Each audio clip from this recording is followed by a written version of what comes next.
I just was doing some thinking here. Before I glue this up, I put my bucket back in here and I've got room.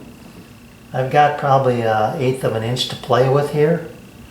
I'm going to make a joiner pass on this edge and this edge, which will not affect anything when I glue it up.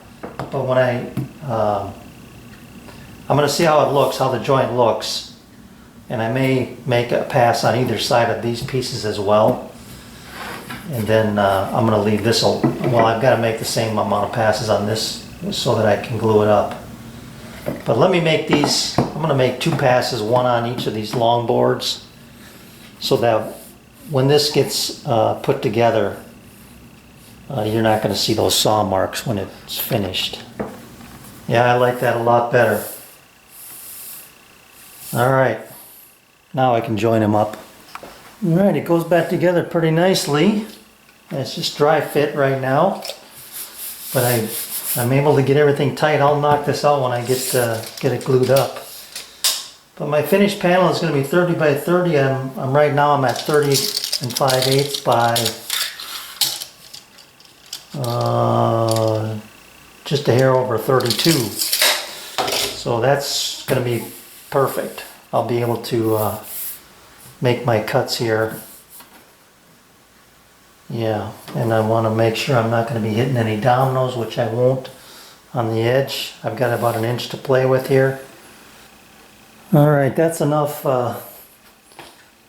tension for today. When I put this together, why it was a little bit of an adventure. But I've got a nice snug fit that way. I know it's going to be tight this way. So that's what I was mainly concerned about. Nothing I can do right now. I tried to get it, as squared up as I could, but I'm definitely higher in this board is protruding more than this one, and vice versa over here. So I didn't get it as lined up as I would have liked, but that's okay because I got room to work with to square it back up. Okay, clamps off, scrape the glue, and I am very happy with the way this is looking. It's back to, it's almost dead flat. It does have a little bit of a lift on this one corner here, but the rest of it is flat.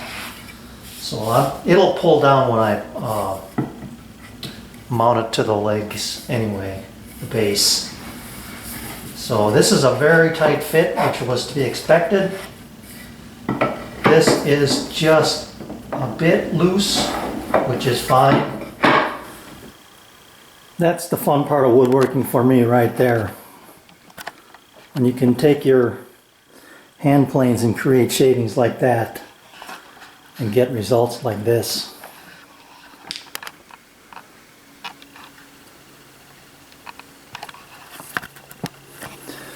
So you can see I've taken and marked my insert here with a 2 and a 1 dot.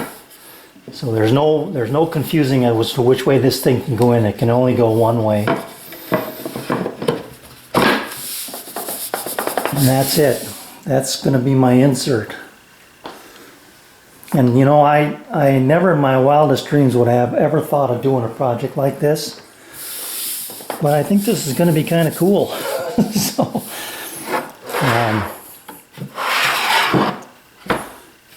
that's just really nice the way that's going to fit in there. I just got to turn it over now and fit, this tub will fit in there.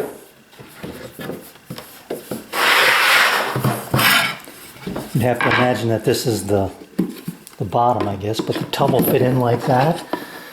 And I've got to create that lip on the other side. But that's a nice fit as well. Just a little play in it, So I'm gonna create a ring around the bottom there, just with some 1/4 inch scrap that I've got. I think I'll just use that. That'll be easy enough. I'm not sure.